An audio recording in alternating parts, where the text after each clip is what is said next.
Olá, é um prazer estarmos dando início ao nosso programa Sala de Imprensa. Hoje é um programa super especial. Na verdade, a cidade de São Paulo, o estado de São Paulo, o Brasil sofre muito com o problema da segurança pública.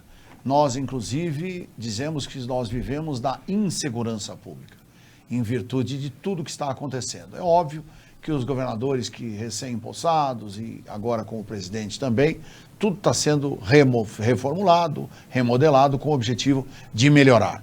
Agora, muitas são as idiosincrasias, os problemas que existem e que não conseguem ser solucionados. E por quê? Porque nós temos por trás desta segurança pública, através dos agentes, os policiais civis e os policiais militares, assim como toda a logística e infraestrutura formada por funcionários públicos que dão o suporte para que toda a polícia funcione. E nós estamos aqui, além das entidades, né, e as organizações não governamentais e todo o suporte que dá estrutura viável para o funcionamento da segurança pública em todo o Brasil. E nós temos a honra de estar recebendo hoje aqui personalidades que fazem parte de todo esse trabalho e essa atividade. E nós vamos conversar com eles. E por quê? Porque hoje está na Assembleia Legislativa um projeto de lei com a finalidade de mudar a parte dessa realidade. Porque a grande discussão até hoje, inclusive um dos principais motivos, eu diria, eu particularmente, e tenho certeza que vai ser opinião unânime aqui dos meus convidados, que vão dizer que é um problema de falta de estrutura e falta de salário, não é? Porque quando você tem as pessoas bem remuneradas, elas procuram também se dedicar melhor, isso é natural. Eu me lembro muito bem, e não faz muito tempo, nós tínhamos uma polícia federal que era um desastre, que aliás era uma das piores polícias do mundo. Hoje é uma das melhores polícias do mundo. E por quê? Porque são bem remunerados, são bem tratados, eles têm cargos e enfim, tem lá os problemas deles também, mas a parte principal, que foi a remuneração, foi muito bem solucionada. E eu trouxe os nossos convidados hoje para conversarmos sobre esse assunto. E eu vou começar aqui apresentando ao meu lado direito a doutora Juliana Ribeiro, que ela é diretora do Sindicato dos Delegados de Polícia do Estado de São Paulo. Uma honra receber a senhora aqui, doutora. Honra minha. Muito obrigado. Da mesma forma, do meu lado esquerdo, eu tenho aqui o grande amigo de muitos anos, Dr. Arles Gonçalves Júnior. Ele é advogado, não é? Um homem especializado na área da segurança pública e durante mais de 10 anos foi o presidente da Comissão de Segurança Pública da nossa querida OAB, Ordem dos Advogados do Brasil. Uma honra recebê-lo aqui, doutor Arles. Honra minha, Redó. E ao lado do doutor Arles está também o nosso querido amigo que eu conheci, Soldado Zacarias, que ele é o presidente da Organização Nacional de Direitos Humanos dos Agentes de Segurança Pública. Uma honra recebê-lo aqui, Soldado Zacarias. Sérgio Redon, obrigado, prazer é todo meu. Muito obrigado, da mesma forma. E ao lado direito da nossa querida doutora Juliana, está aqui a querida oficial administrativo, Janaína de Cássia, que ela é também oficial administrativo da Polícia Civil do Estado de São Paulo. É uma honra, obrigado pela oportunidade, né? Muito bom estar aqui. Que bom, fico feliz. E nossa convidada, ao lado direito, a perita, a senhora Camila Guedes, que ela é perita da Polícia Técnica Científica e diretora do Sindicato dos Peritos Criminais do Estado de São Paulo. Uma satisfação tê-la aqui conosco. Eu que agradeço pelo convite. Muito obrigado. Hoje, nós já vamos fazer aqui com que cada um realmente se manifeste de acordo com seus pensamentos e, principalmente, quero agradecer meu querido amigo Fábio Fu, que é do DEIC, grande profissional da segurança pública, que está, juntamente com outros companheiros, lutando aí para que todo esse processo pertinente à valorização dos funcionários da Polícia Civil e Polícia Militar seja reconhecida pelo nosso governador João Dória, porque também tem o seguinte, João, com todo respeito, nós já trabalhamos juntos, eu tenho muito respeito a você, sei da sua competência, você é um profissional altamente, não é, competente, mas precisa cumprir. eu me lembro muito bem, eu sei que você falou que até o final do meu governo, a minha Polícia Civil e Militar será a mais bem paga do Brasil. Mas tem que esperar o povo não morrer de fome também. Né? Se for esperar para morrer de fome, para dar um aumento, aí fica ruim, né? Mas nós já vamos abrir nossos debates aqui. O Branquinho. Nosso querido Branquinho, que está ali, como é que eu poderia deixar de falar do Branquinho? Nosso Valdir Branquinho, presidente do Sindicato dos Agentes de Segurança Penitenciária do Estado de São Paulo, o Sindasp. Branquinho, uma honra ter você aqui conosco. A honra é toda minha, é um prazer. Muito obrigado. E fazemos essa tarde aí um compromisso para revelar as verdades que estão Exatamente. ocultas. É isso que eu quero. Você, olha, tá vendo? Ó, Branquinho já entrou rasgando. É isso que eu quero, que vocês falem aqui. Nós não temos nenhuma diligência com nenhum processo de cerceamento de defesa e nem de direito de expressão. Vocês aqui vão falar o que o coração mandar. Aqui é realmente a verdade. Nós queremos a verdade. E é bom porque esta verdade vai elucidar o nosso telespectador. Vai fazer com que você saiba o que exatamente está acontecendo hoje na Assembleia Legislativa, no governo do Estado de São Paulo, em razão da falta de atenção e valorização dos nossos gloriosos policiais da Polícia Civil e Polícia Militar. Minha querida doutora Juliana Ribeiro, o problema hoje é que a defasagem referente ao aumento que o governador está dando sequer cobre todo esse processo de perdas de salário que vocês tiveram durante esse período, é isso? Exatamente. A Polícia Civil e também a Polícia Militar, a Polícia Técnico-Científica, já há muitos anos vem sofrendo um sucateamento salarial. Esses anos todos de governo PSDB fizeram com que nós tivéssemos um grande desgaste na nossa remuneração. E é um desgaste que fez com que o nosso salário fosse dos piores pagos no país. E é interessante que essa realidade acontece no estado que mais arrecada e que tem dos maiores índices de criminalidade. Então, não se entende como que nós podemos ter um estado preocupado com a segurança pública, mas que dá um tratamento tão ao contrário daquilo que a demanda do próprio estado oferece. Nós temos um estado que hoje praticamente exporta criminosos organizados. As organizações doutora, criminosas... com todo respeito, ainda bem que a gente exporta, né? Não, mas eu já entendi, quer dizer, a nossa polícia é extremamente eficiente e aqui não deu moleza, eu concordo. Agora, o que existe é uma grande defasagem, inclusive o seguinte, o salário hoje dos delegados de polícia, dos servidores, dos oficiais de justiça, enfim, dos peritos, dos peritos, dos policiais civis, não é? Os investigadores. Os investigadores, não é? Me faltou esse nome. Então, os investigadores, eles hoje têm um salário que é o 25º, ou 26º da União. É isso mesmo? É isso mesmo. Exatamente.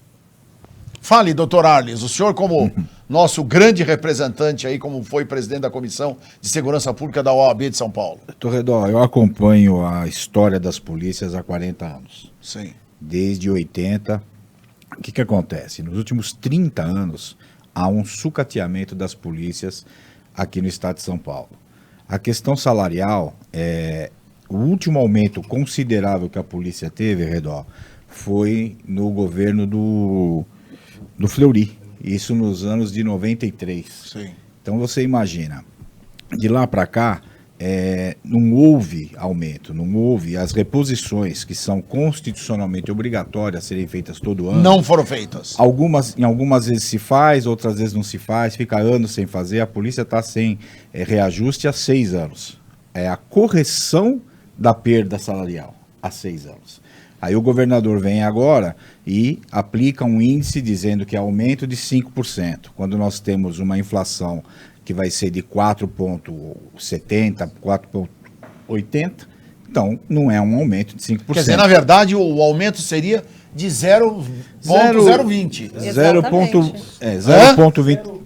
25. Exatamente. Aí o que acontece agora? Ele manda agora o projeto para reforma da Previdência Estadual, aonde ele quer aumentar de 11% para 14% o recolhimento. Então, na realidade, ele está tirando 2,60% do que já ganha mal o policial. Meu Deus. Essa é a realidade. Então, o que acontece, Redó? O governante aqui, principalmente PSDB e até o que antecedeu o PSDB, eles usam as polícias como vitrine para ganhar a eleição e depois massacram as polícias nas suas gestões. Essa é a realidade.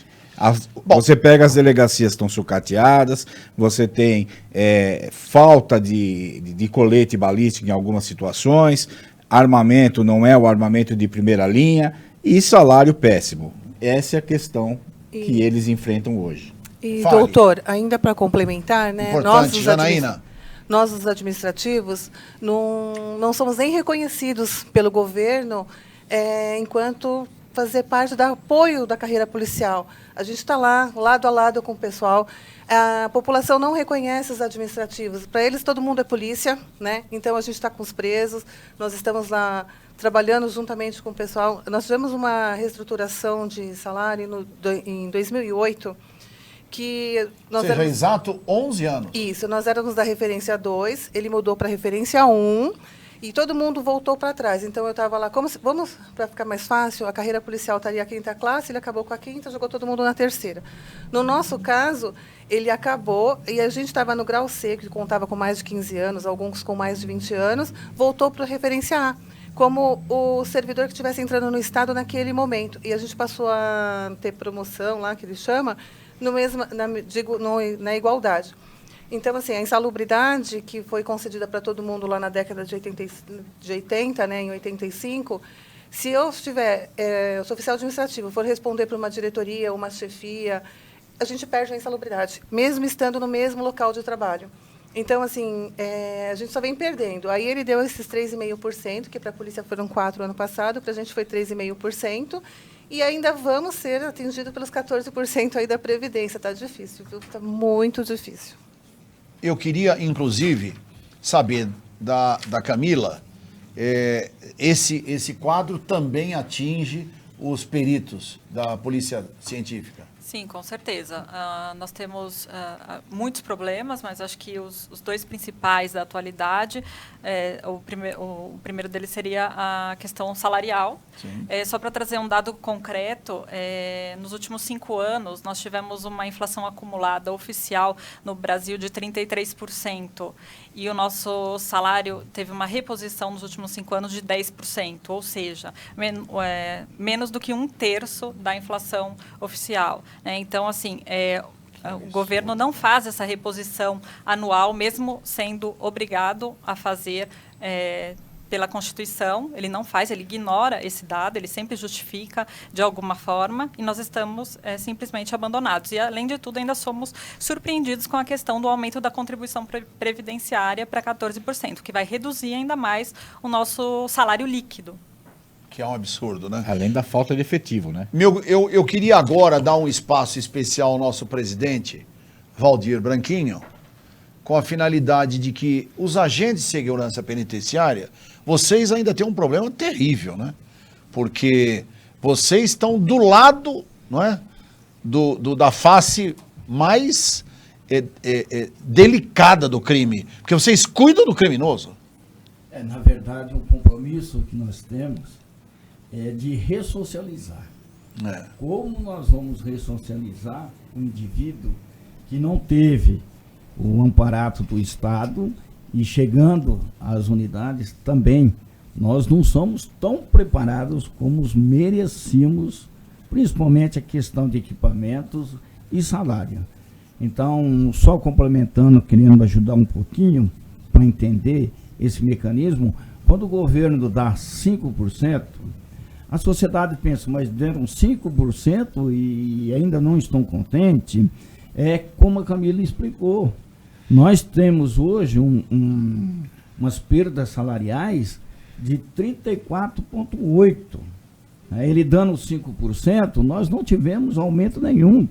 Simplesmente ainda acumula as perdas de 29 ponto alguma coisa. Então, isso aí para nós não é valorização dos servidores. E é uma crítica que eu faço, porque nosso governador foi eleito como empresário. Essa é a visão que todos têm. Lógico. E eu acredito que Empresário e grande gestor, né? Bem sucedido, ele começa com o principal aspecto, valorização dos seus servidores, dos seus Tem funcionários. dúvida. Então aí nós demos um crédito para ele aí no começo do ano, prometeu até 31 de outubro, nós aguardamos silenciosamente, criamos uma expectativa, quando na verdade foi uma decepção. Não aconteceu nada. Não aconteceu nada. E voltando à pergunta inicial, felizmente, hoje a gente encontra aí os presídios tudo sucateado, todos eles, superlotação, e uma coisa assim que talvez não aparenta, mas é de grande risco para todos, que todos esses presídios, eles são construídos para 600, 700 indivíduos Sim. presos, né, detidos. E questões de 6, 7 meses, um ano inaugurado, os presídios lá passam a proteger e a acolher uma população carcerária acima de 1.000, 1.200, até 1.300, né? E isso não só compromete a estadia e a custódia do sentenciado, mas também toda a estrutura física do prédio, que foi feito para uma quantidade, e você vê um absurdo que nós temos hoje. Tem unidades que ela tem 3 vezes mais a capacidade. Ou seja, ela foi construída para 1.200 presos. Não, foi construída para 600 e 700, ou 700, e tem 1.300. Então compromete a questão hidráulica, a todos os aspectos. Tudo. Né? Todos, não tem onde não... E principalmente os funcionários. Que Não, e a quantidade que tem é para 600, está lá, sendo obrigado a cuidar de 1.300, 1.400. Então, praticamente, são verdadeiros heróis trabalhando. Compromete tudo, né? E não ressocializa nada também. Nada, né? muito pelo contrário, né? Muito, deixa Prejudica ainda mais a vida do detento, né? Eles praticamente não têm vida, né? Não tem vida. Meu querido soldado Zacarias, como presidente da Organização Nacional, né, de Direitos Humanos, dos agentes de segurança, ouvindo tudo isso, o que você pode falar? Na realidade, Redó, o governo do estado, ele, em relação aos policiais militares, está deixando muito a desejar, porque não existe policial militar aposentado. Sim. Todo policial militar, quando ele passa para a inatividade, ele continua ainda policial militar, sujeito ao regulamento disciplinar, às leis militares, né? Inclusive, o policial pode ser reconvocado. Fala direcionado. Isso. Então, inclusive, o que acontece? O policial pode ser reconvocado para o serviço ativo a qualquer momento.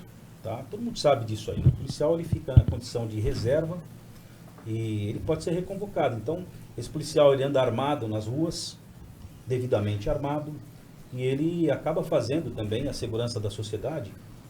E o que acontece é que o nosso governo do estado de São Paulo, além, com todo respeito, né, ao governador, afinal de contas ele é o nosso comandante máximo, né?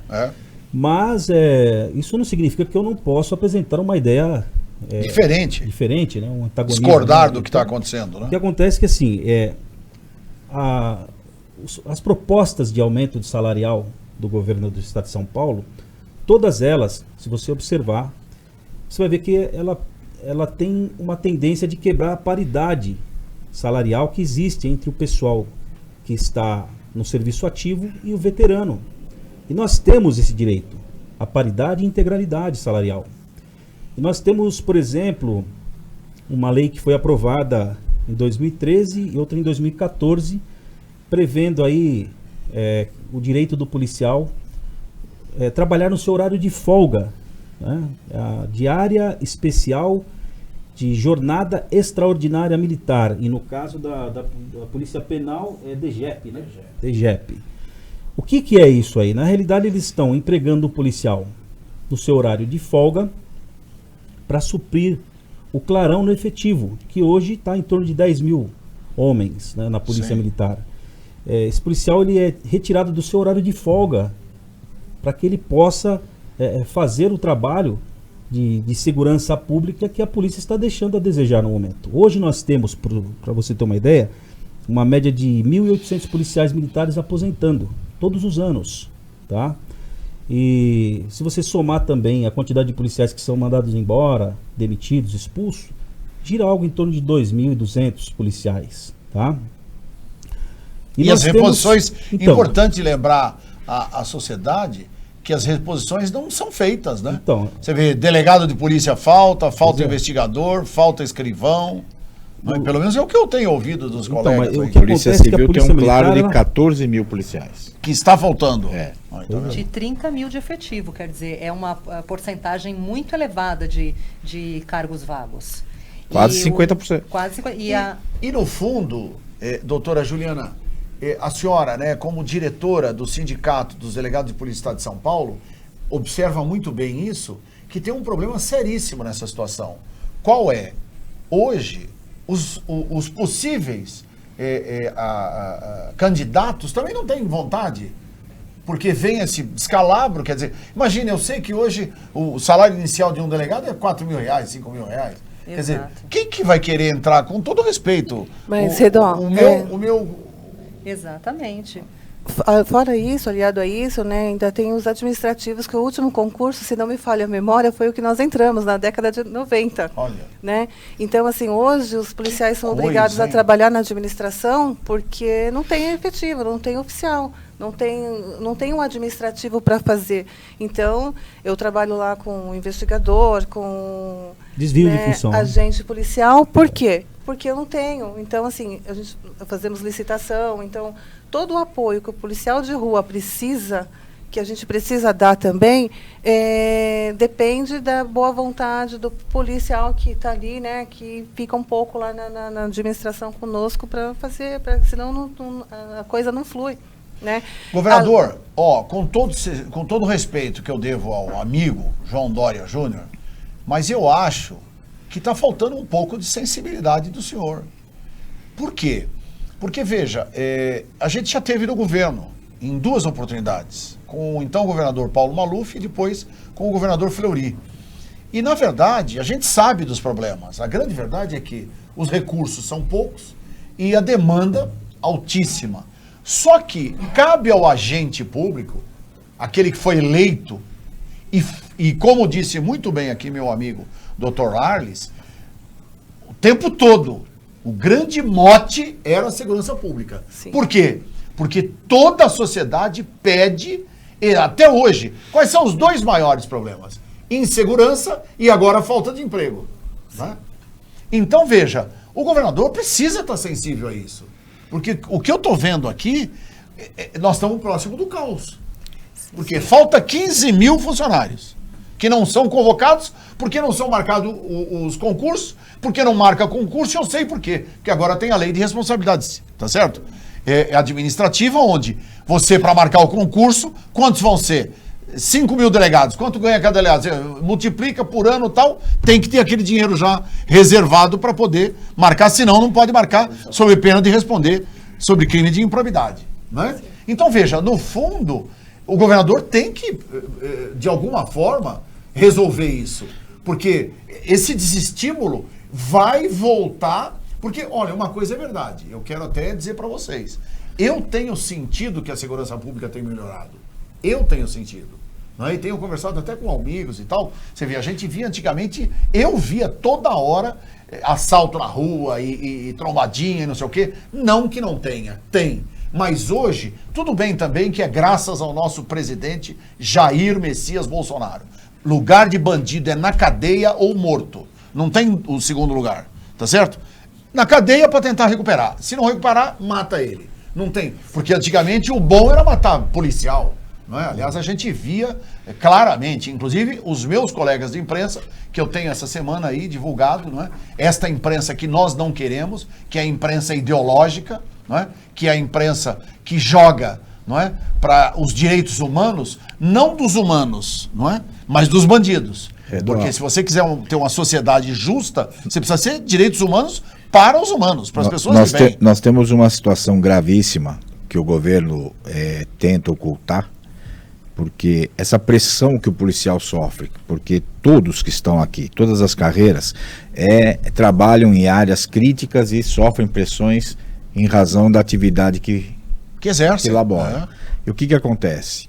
A falta de remuneração, a falta de atenção, a falta de dignidade que se dá a esses profissionais, os índices de suicídio vêm crescendo dia a dia. E o governo nada faz para resolver essa questão. E fica uma coisa que eu falo muito, Redó. O funcionário público da área de segurança pública é o único funcionário público que dá sua vida para defender pessoas e patrimônio de pessoas que não conhece. Então ele não pode ser tratado como qualquer um. É verdade. É um profissional, é um funcionário público especial. Verdade. É uma pessoa que dedica a sua vida e entrega a sua vida na defesa de terceiro. Então não pode ser tratado da forma que é tratado. Isso me incomoda muito. Não sou da área de segurança. Sim. Nunca me disse especialista em segurança. Eu sempre disse que eu sou um excelente testemunha do que acontece na polícia. Entendi. Porque estou muitos anos no meio. Então isso me magoa muito ver como o Estado trata esses profissionais. Que muitos morrem defendendo pessoas que não conhecem. E não são bem remunerados. E sequer reconhecido, como disse aqui a nossa ilustre Janaína, né? Deixa eu só pegar um adendo ainda. Nós estamos com um problema seríssimo, né, na SAP quanto a esse problema.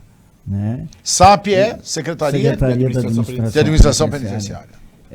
Nós temos um problema crucial que todos os funcionários, quando tem alguma doença,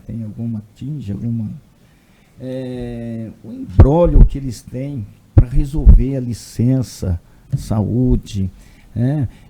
O médico vê o paciente, dá 30 dias, o médico perito corta, dá só 10, aí não sai publicado, o funcionário fica com falta. A gente tenta querer entender por que isso, sendo que o funcionário ele tinha que ser visto. Qual é o problema dele? Em vez de ver, parece que eles têm assim aquela... não vou dizer o prazer, porque fica muito forte, mas aquela coisa de querer prejudicar. Não, está enrolando, está querendo justificar outras coisas que ele está fazendo. Então, constantemente, o funcionário fica sem salário, funcionário, no pior momento, na hora que ele mais precisa, ele ainda fica sem o seu salário. Até então, a maioria dos atestados eram negados, e aqui, pela secretaria, aqui no DRU, aqui no DPME, quer dizer, sem ver, analisar, fazer uma consulta para o agente penitenciário, que está lá em Presidente Venceslau, está lá em Miranópolis, era cortado. Então isso aí, aquilo cortava o coração da gente. Nós temos casos de pessoas que Mas não dá para descentralizar isso, gente? Dá para centralizar. É aquilo que eu falei já no início, né? A gente tinha uma expectativa de melhora, vontade, né? E, inclusive, o Restivo está aí, colhendo dados, tá tentando trabalhar, mas deixou muito, praticamente esqueceram da área da segurança. Não incentivaram mais, não teve. Lógico que teve muitos cursos internos, mas cursos internos não valoriza aqueles que já estão numa idade mais avançada. No meu caso, eu tenho 32 anos de P1 de Presidente Venceslau. Então eu já vi de tudo, de todos. Desde o bandido da luz vermelha até Você é dessa época? Sou dessa época. Caramba. Até o maior dos sanguinários. Desculpa a expressão, eu estou usando agora.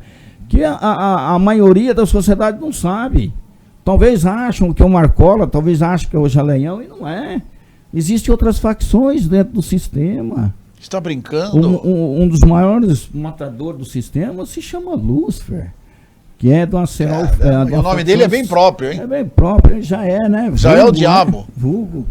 Você entendeu? É da Acerol Fininha. Então, hoje, combatido pelos próprios agentes de segurança penitenciário, não se tem mais. E não onde, evoluiu. Não e onde cresceu. fica esse demônio?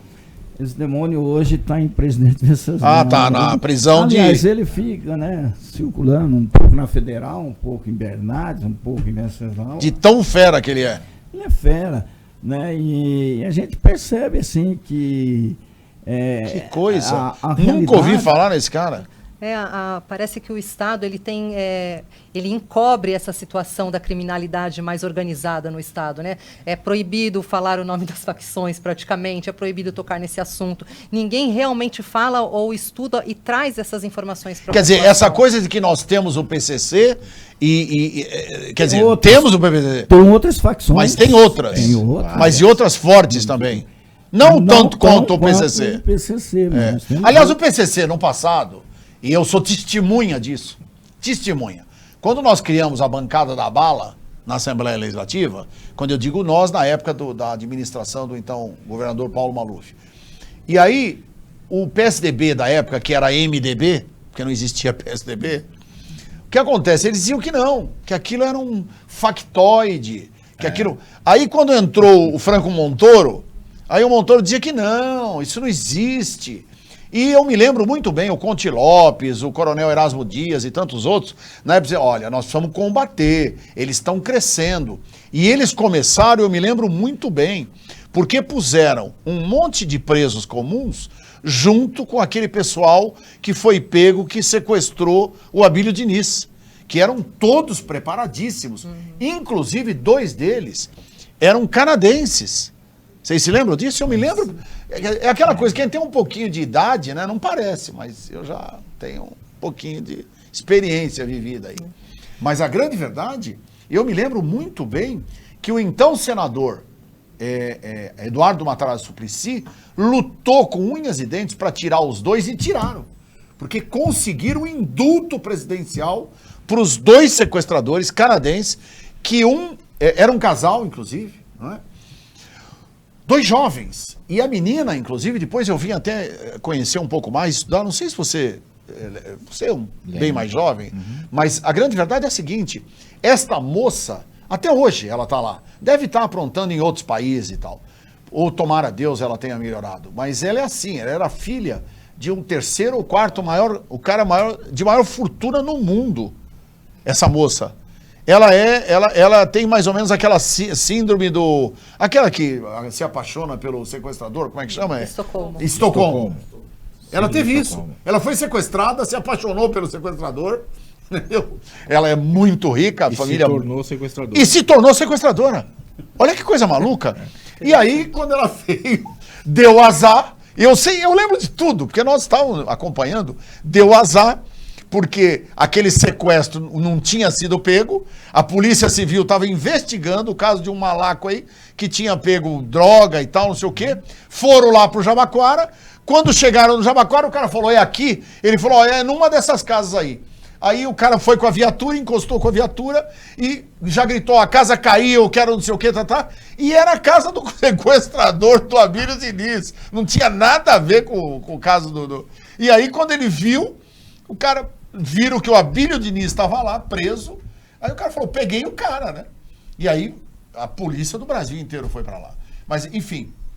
E pegaram esses 9 ou 10 sequestradores, inclusive até me lembro também, eu tenho que contar a história perfeita, né? Pegaram a camisa do PT e fizeram um dos sequestradores vestir a camisa. O cara vestiu a camisa do PT, escrito Lula e tal. Foi um desastre, mas enfim. E deu essa confusão toda. E depois pegaram esses sequestradores, que na verdade eram todos muito bem formados, não é? Muito bem formados, com formação na Albânia, né, na Rússia, preparados mesmo, né? E aí eles pegaram os bandidinhos, tudo bem, bandido, mas não tem essa cabeça e tal, e treinaram essa turma toda e que criaram o PCC. Foi assim que surgiu o PCC. A organização surgiu dessa forma, ou seja, pessoas organizadas e depois aí foi alastrando, mas vocês estão aqui nos trazendo em primeira mão, que além do PCC tem outras organizações, e que eu particularmente, como jornalista, conheço o sistema de segurança e não sabia, porque eu sei que tem aqueles irmãos do Nordeste, o Comando Vermelho, a família não sei o quê, mas eu não sabia que em São Paulo tem. Tem também, Mas é bom a gente esclarecer. Sim. O trabalho do agente penitenciário que não aparece. Com o tempo, eles mesmos vão, sabe? Sim. Fazendo com que isso aí não evolui. Né? Vai descobrindo, vai tirando, vai, né, dando os dados para a secretaria, a própria secretaria vai tirando para não crescer.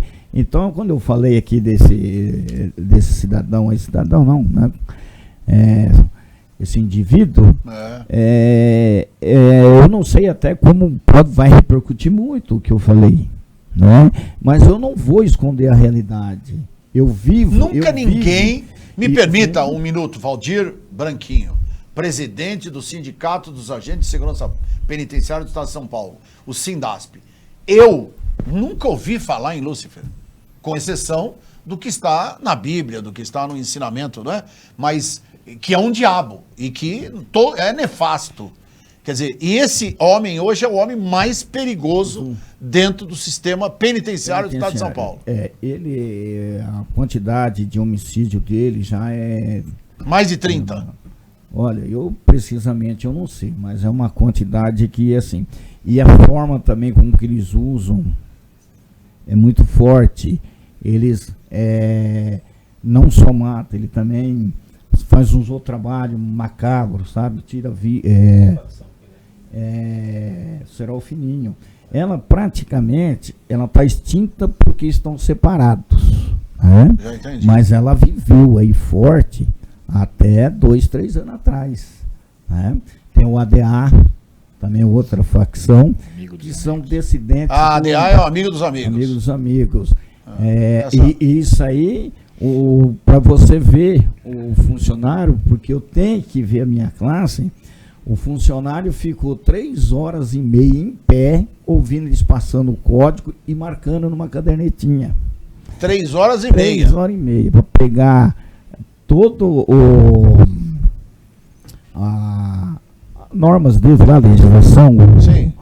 A forma com que eles agem. A conduta. E aí eu te pergunto, esse funcionário, né, olha o que ele prestou, né, que serviço que ele prestou, não só para o sistema prisional, mas para toda a sociedade. Para né? o Brasil, né? Aí, Lógico, pô. Aí você vê o trato que tem.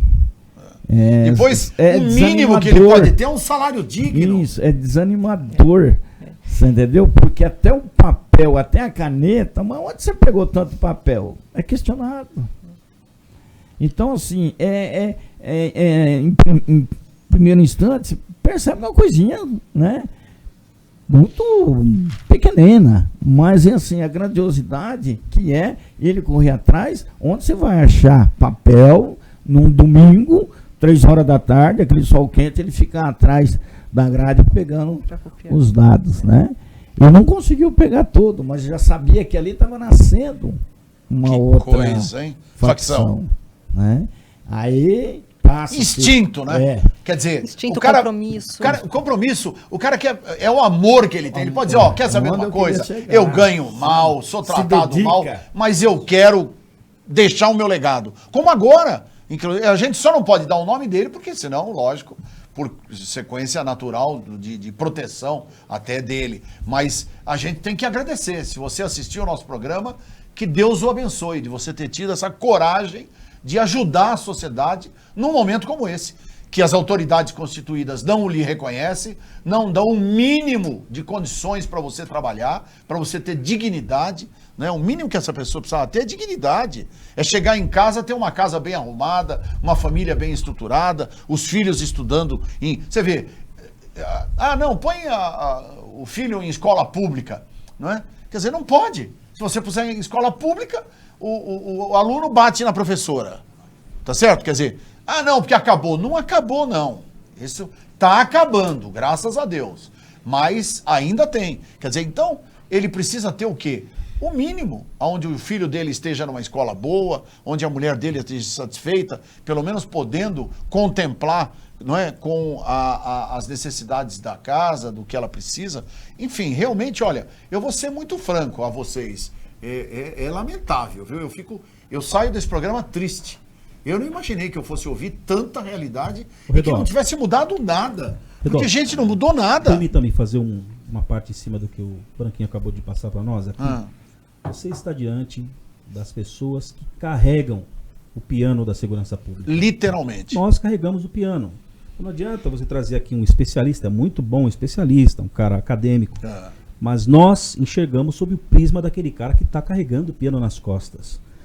E o Branquinho acabou de passar coisas aqui para nós aqui, que acontece não só na polícia penal, né, nos agentes Penitenciária. penitenciários, acontece na polícia militar e na polícia civil. É verdade. E o grande problema é que nós, quando se fala em direitos humanos, isso passa por nós. Esse produto passa pelas nossas mãos. Direitos humanos é um produto que o Estado vende para o cidadão. Exato. Porém, como toda e qualquer empresa tem um pós-venda, o pós-venda do Estado somos nós. Nós transportamos esse produto e entregamos para o cidadão. A questão é que atitudes como essa do Estado em desfavor da nossa categoria E inclusive, nos tiram todos os inclusive em dias. omitir. Essas atitudes Omitir nos é tiram, verdade, nos tira omitir todo é o verdade. apreço, todo o apreço por direitos humanos. É. O policial, ele acaba chegando numa ocorrência simples, às vezes numa orientação para o cidadão, e ele chega ali, sabe, e acaba descontando toda aquela mágoa que ele tem numa informação, numa orientação. Isso é ruim. O que nós estamos aqui hoje reivindicando é direitos humanos. Sem direitos humanos, não se faz direitos humanos. É E verdade. nós temos acesso a direitos humanos. É desumano o governador oferecer 5% de aumento, quando na realidade 5% vai ser 0,25%. Exato. E depois entrar com uma previdência. Inclusive eu quero até agradecer a Mônica, da bancada ativista, Sim. que entrou com um mandato de segurança. Tá? Ótimo. Impedindo, né? Tentando impedir que essa reforma da Previdência prospere, porque ele não consultou a casa, não consultou os deputados, né? Uma reforma tão importante como essa. E isso O governador nos tira quer o aprovar apreço. sem debate, Entendi. sem análise, sem nada, né? O que Só precisa, pra- né?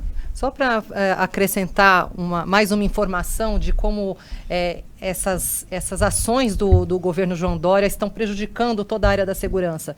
Além dessa questão que já foi mencionada aqui, da Previdência e do aumento de 5% que não cobre sequer a perda inflacionária, nós fomos surpreendidos com o aumento da alíquota do IANSP. Né? Nós, funcionários públicos, temos descontado em folha de pagamento 3% para pagar um serviço de saúde pública só dos funcionários públicos. Que é o IANSP. Que é o Instituto. IANSP, que é o Hospital do Servidor Público. E, além desse pacote previdenciário, a alíquota descontada na nossa folha de pagamento ainda vai aumentar para custear o IANSP. E a grande maioria dos trabalhadores da segurança pública dependem do IANSP e tem aquele desconto mensal. Porque a maioria de nós não está tendo condições de pagar um plano de saúde. Então, realmente, Outro agravante. depende do Hospital do Servidor Público para tratar da sua família e dos seus dependentes. E agora, além da E que é o único Previdência... hospital, não é isso, doutora? É um serviço que ele é muito difícil de ser acessado, principalmente para quem é do interior, Sim. que tem o principal hospital de referência aqui em São Paulo. Justamente, só pegar um... Imagine alguém que fique doente em Presidente Prudente. Presidente Venceslau. Presidente Venceslau. Venceslau também. Né? Não é? Na verdade, o Que Hospital do Servidor Público, né, o IANSP em si, ele tem lá... Que é né, aqui. É aqui no Ibirapuera. No Ibirapuera. Tem aqui o hospital, né? É um hospital enorme, É. bem estruturado, Mas eles têm, é um tem- único hospital. É um único hospital para todo o Você funcionalismo vê, estadual. Ó, não precisa ser muito E seus inteligente. familiares, né? Mas do mesmo jeito que o governador criou o Corujão, ele criou o Corujão, não criou? Que acabou com 100% dos exames. Tinha gente esperando há 4 meses, 5 meses, 1 ano o exame. Fez todos. De que forma que ele fez? Facílimo. Ele pegou todos os hospitais, onde tem um período ocioso, que é das 9 horas, 21 horas até 1 hora da manhã, meia-noite, e põe todo mundo para fazer exame esse horário. Paga o diferencial para o hospital vai ficar feliz, porque o hospital trabalha já com o regime de 24, não é? Com 48. Quer dizer, eu diria o seguinte, por que o governo do estado de São Paulo, porque deve ser uma fortuna que ele recebe. Não, fortuna não, deixa eu só fazer Não uma é? colocação. É. É assim, o IANSP, Isso. se ele fosse direcionado, gerenciado pela função que ele foi criado, hoje seria o maior plano de saúde da América Isso. Latina. É isso. Falta não só os 2% pela quantidade de coisa, mas o governo não repassa a contraproposta também dele. Ou seja, fica para o Tesouro do Estado. Não, nós só os funcionários que contribuem. E por força de lei, ele é obrigado também a dar a contrapartida de 2% e não dá. Ah, sim. A cada 2% do funcionário, o Estado precisa repor 2%. Isso, se chama contrapartida Sim, paritária. Isso. Eu sei. Patrocinal, do patrão, né? Sim. Na universidade, a iniciativa privada, Sim. o patrão também. Lógico. E no Estado não tem. Você viu, o que custava pegar um hospital bom lá em Presidente Prudente e conveniar ele? Referenciar. Pegar um bom em Ribeirão Preto e conveniar ele? Acabou. Quer dizer, olha, os servidores públicos, além do hospital, a senhora um dia faz uma viagem, tá lá em Presidente Prudente, porventura, um acidente quebra o pé.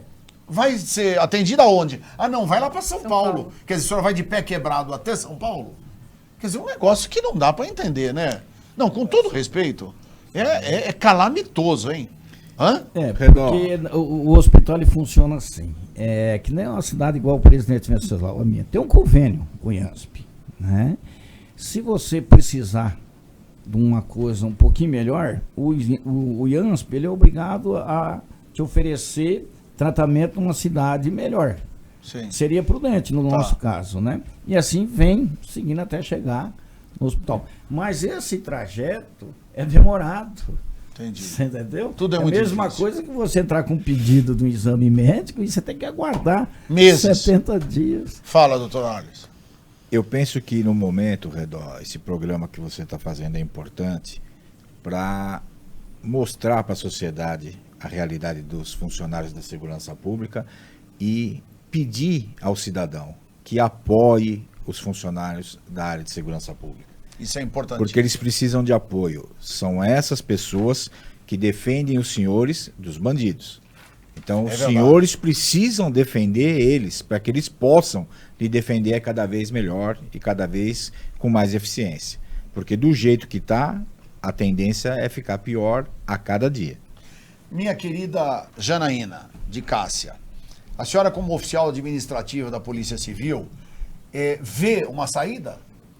Olha, neste momento a gente está um pouco preocupados, assim, o que será de nós, né? Mas assim, tem uma saída. O primeiro momento seria reconhecer a nossa carreira como apoio policial. Tá. Porque nós estamos lá no dia a Isso dia. já está nesse projeto da Assembleia Legislativa ou ainda não? Não, a gente andou conversando com o doutor Bruno, Sim. né, que ficou de providenciar uma minuta, de estudar nosso caso Tá. e pelo menos não perder o vencimento quando a gente tivesse que sair do departamento ou para trabalhar mais próximo de casa ou para acompanhar o delegado lá, que hoje a gente não tem essa possibilidade porque perde a insalubridade. E a insalubridade é basicamente o nosso salário. Só fechando, lembrando que nós, administrativos, não estamos sendo contemplados com esses 5% aí daquele... Vocês não estão? Nós não Quer estamos. dizer, se já está ruim, imagine para vocês. Então, mas nós estamos sendo contemplados com os 14%, né? O aumento da alíquota do INSS e mais a alíquota do IANSP. Ou seja, na verdade vocês estão Perdendo. perdendo. Todos estão perdendo. Camila, E o salário base nosso, né? Que é inferior ao piso nacional. qual é o salário base? Em média, R$ 650. Você é louco. Você está brincando? Não. Menos que o salário mínimo? Tanto é que ele dá uma complementação para dar o mínimo do Estado de São Paulo, que é 1.163, se não me falha a memória. Que absurdo. A insalubridade é maior que o nosso salário Olha, base. esse programa é histórico, hein? Esse piada. programa é histórico, porque juro que eu não sabia que você tem hoje, É a realidade. no mais forte estado da nação, só para vocês entenderem. Inicial ganhando 600 São reais. Paulo, olha, o PIB do Brasil é 7,9 trilhões de reais, o PIB. São Paulo participa com 35%, ou seja, 2,6 trilhões. Nós produzimos 2,6 trilhões de 7 trilhões, quer dizer, quase, não é? Um quarto. Então veja, na verdade, você admitir que você tem um funcionário público, doutora Juliana, e ganhando 900 reais por mês, esse salário de office boy. Exatamente, ainda numa função, como disse o Dr. Arles, uma função nevrálgica, uma função que é aquela que realmente vai se colocar diante dos perigos que a população enfrenta no dia a dia, né? É o profissional de segurança, é o policial civil, o policial militar, o agente penitenciário, os peritos que estão ali na rua fazendo o primeiro e mais importante contraponto, né? Embate contra essas pessoas que estão vivendo na violência, né? E nós só não estamos vivendo realmente numa catástrofe sociológica porque nós contamos com pessoas como exemplificou o nosso colega, que realmente se dedicam e se doam, além daquilo... Como citou o Valdir, o caso do penitenciário, que ficou 3 horas e meia anotando o plano dos caras, aí depois o outro ainda pergunta, pô, mas onde é que você encontrou tanto papel? Onde é que tinha caneta? Não acredito. Não desvaloriza, né? Acaba desvalorizando. É surreal, é surreal. E só pegando o gancho, o estado de São Paulo, ele tem a maior casuística do Brasil também. Então, por exemplo, em relação aos peritos criminais, nós somos o estado que mais emite laudos no Brasil. E em relação à região sudeste, por exemplo, o estado de São Paulo emite mais do que o dobro de laudos do que todos os outros 3 estados somados, emitem juntos. Então, a nossa sobrecarga de trabalho é muito grande. E assim, além de tudo, a gente está sendo contemplado com a questão da Previdência, né? Eu gostaria de colocar como exemplo as pessoas que entraram depois de 2003 e antes de 2012, que atualmente, se aposentassem hoje, teriam um cálculo dessa aposentadoria pela média do salário, não incidido o teto do regime geral de Previdência. E o governador está propondo que esse cálculo da aposentadoria seja feito a média vezes 60%, né? Então, vai cair 40% o valor dessa aposentadoria. Por exemplo, no meu caso, que entrei há 13 anos no serviço público, eu calculei hoje esse valor de aposentadoria. Se eu me aposentasse hoje, se eu tivesse o tempo, o valor da minha aposentadoria seria inferior ao teto do INSS. Sendo que é descontado no meu salário 11% do salário total. Ou seja, mais do que o dobro do desconto do teto do INSS. Então, eu estou perdendo aí, esse dinheiro está ficando para o governo, é um confisco do dinheiro, mais do que o dobro do valor do teto do INSS. Se vocês me permitirem, nós temos aí alguns problemas seríssimos, né? Dentro das carreiras, né? Você vê, vocês da segurança pública, infelizmente, nós tivemos sempre um governo, ou alguns governos, com um viés socialista comunista. Essa é que é a grande verdade, não é? E socialista comunista não gosta de polícia. Não gosta de polícia. Não adianta, não gosta de polícia. Eles gostam de exército, marinha e aeronáutica quando tem a mesma filosofia deles. Mas aqui também, graças ao bom Deus, o nosso exército, a marinha e a aeronáutica, nunca tiveram a formação socialista comunista, o viés de esquerda. Então, virou esse imbróglio. E hoje quem paga a conta são vocês, infelizmente, né? Porque você vê, nós temos aí segmentos da magistratura, do Ministério Público, que os salários são aviltantes até, não é? Em termos, hoje você vê aquele desembargador lá em Pernambuco, do tribunal, ganha R$200 mil, tá certo? De contra-cheque, né? Nós temos o da Bahia, que ganha R$170 mil de contra-cheque. Não é? Nós temos de Brasília, que ganha R$190 mil de contra-cheque. Quer dizer, desculpa, né? Presidente de multinacional não ganha isso.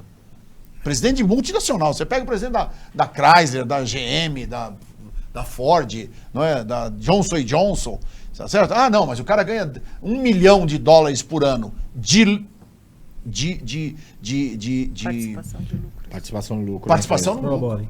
Aí tudo bem. Que eu acho também que foi uma bela ideia essa de fazer com que os funcionários tivessem uma forma de serem administrados, né? Para ver o grau da sua competência e da sua atividade, para eles poderem também... Porque existe isso, não existe, doutora? Uma participação de... Existe um bônus. Bônus, isso. Que iniciou o ano passado... para que nós recebêssemos um acréscimo no salário contado a partir das quedas do índice de criminalidade. Sim. Né? Mas nós ficamos sempre muito revoltados com essa situação, porque ele sempre se referencia ao ano anterior. As estatísticas, elas são muito problemáticas. Né? Elas não contemplam, por exemplo, as colegas que trabalham nas delegacias da mulher, elas sempre têm dificuldade de ser contabilizadas na questão do bônus, e outros departamentos que não trabalham diretamente onde são contados e com os crimes que são contados para a estatística comparativa.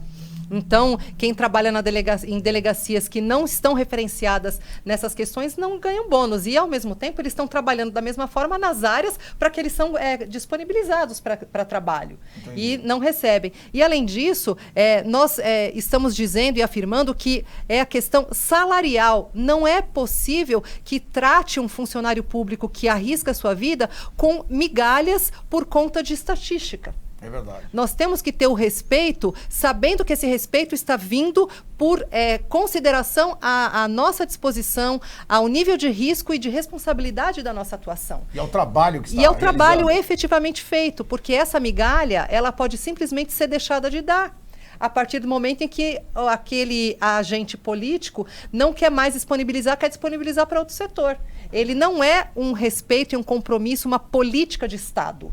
Ela é apenas um engodo, um marketing para dizer que está valorizando a segurança. E não está. E não é verdade. Não é verdade. Não. Nós aqui deixamos claro, inclusive avisar aos senhores, já estamos há 1h02 falando em razão de problemas e temas importantíssimos.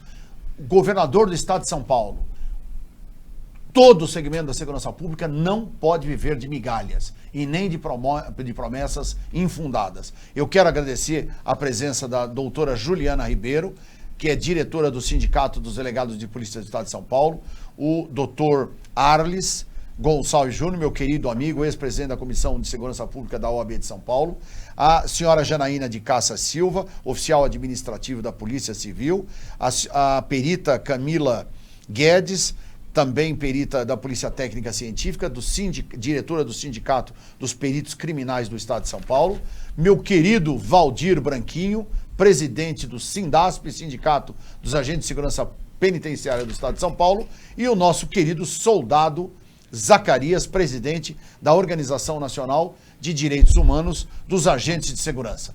Queridos, muito obrigado. Eu acho que foi extremamente elucidativo, um programa muito bom, que vai dar uma repercussão fantástica, e eu espero que vocês continuem lutando sempre em prol desses grandes servidores e funcionários públicos que defendem e lutam pela sua segurança pública. E vai ficar aí também um caracteres dos e-mails e dos sites que vocês poderão contatar, tá bom? Muito obrigado, até o nosso próximo programa Sala de Imprensa.